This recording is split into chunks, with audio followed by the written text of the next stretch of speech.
Okay, what I meant to say at the end of the last segment was that we're now going to talk about non-unilineal descent systems. We talked about unilineal descent, matrilineal, and patrilineal, and now we're going to do non-unilineal descent. And I got to tell you, the discussion of non-unilineal descent is way less involved than the discussion of unilineal descent. So let's go. Um, Well, there are two kinds, right? Two kinds of non-unilineal descent system. So we have cognatic descent, right? Cognatic, and we're going to have bilateral descent. So cognatic and bilateral. Now, what all non-unilineal systems do, right? Remember, we said in the very beginning, right? The kinship systems have to have a way of reducing the number of relatives, right? And unilineal systems like patrilineal and matrilineal reduce the number of relatives by emphasizing one side over the other, okay? One side of the family over the other. Non-unilineal systems reduce the number of relatives by ignoring the more remote relatives, okay? So we talk a little bit more about that in a bit, okay? But we're going to define what we mean by a cognatic, right? By a cognatic system. So in a cognatic system, in a cognatic descent system, people trace descent to a common ancestor, or they can, let me put it this way, they can trace descent to a common ancestor through both male and female links. There really aren't any formal principles, and people can have overlapping kin membership. So I need to explain this just a little bit more because it's going to be different than the one we're going to do next. And I think to do that, I want to read. Okay, I'm going to read a little paragraph here from Peoples and Bailey where they're talking about cognatic descent groups. And they say, cultures with cognatic descent have no formal principle or rule about whether individuals join the group of their mother or father. All right, so let's stop there for a second. So in cognatic descent, right, the way we're describing it here, a person can join the family, or can join the descent group, I should say, could join the descent group of either his or her mother or father. All right? Okay? Some people join with their father, they say, others with their mother, okay? Entirely or largely according to preferences and circumstances.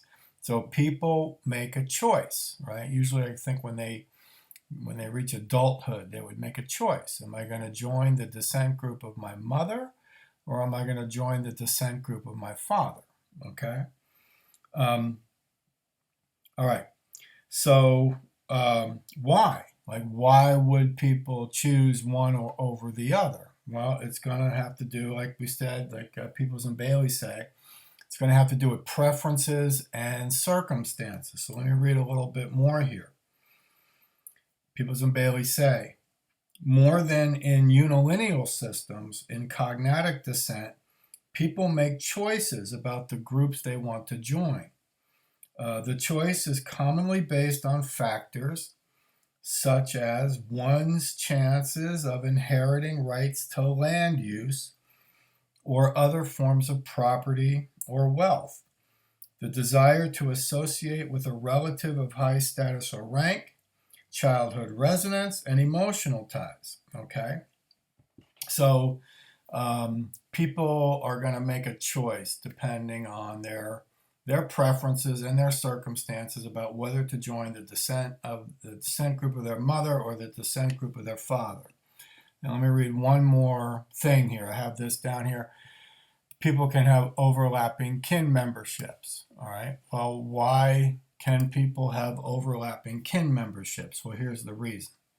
With cognatic descent, okay, here's Peoples and Bailey again. With cognatic descent, everyone potentially belongs to several groups because everyone has the opportunity to join all the groups to which their parents belong and each parent is probably a member of at least two groups. So here's what we're saying.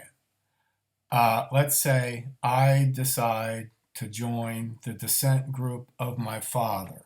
Okay, so now I join the descent group of my father.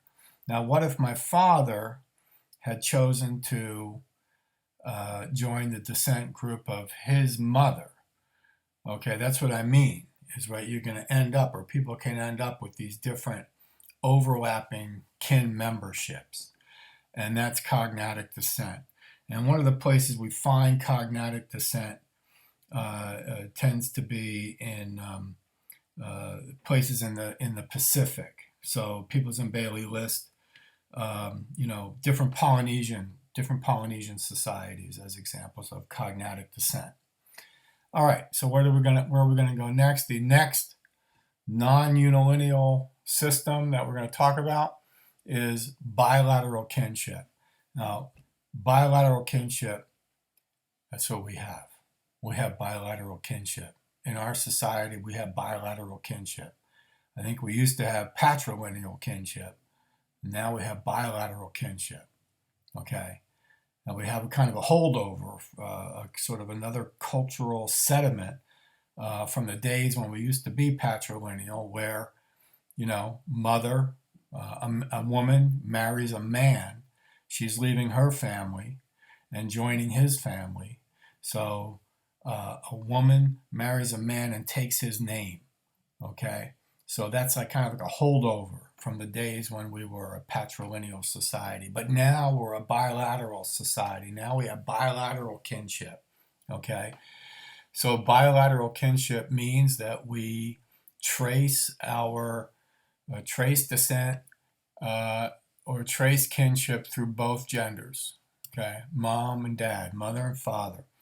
So you are equally related to the relatives on both sides of the family. Your father's brother is your uncle, and so is your mother's brother, your uncle. Okay, you are as related to your father's family as you are to your mother's family.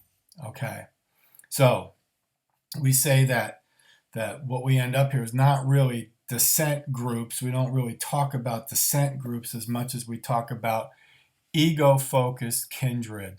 Okay, ego-focused kindred. So what do we mean by ego-focused kindred? Well, here's what we mean, right, by ego-focused kindred. So it's like that example I used in the very beginning, like throwing a rock in a pond, okay? So in other words, when we say your family is centered around this like ego-focused kindred, you are at the center of your kindred. And then we can look at these, we can see these kind of rings that emanate out from you. Okay. So there's you and your mother and father and your sisters and your brothers, and that's your little nuclear family. It's your immediate family, right? And then we talk about it that way too. We talk about your immediate family, right? And then you move out to another ring, and there's your grandparents and your uncles, right? And then you move out to your grandparents and your aunts and your uncles. Then we move out to another ring, and there's your uncles and aunts' children, your cousins. And then we move out to another ring, and we have more cousins.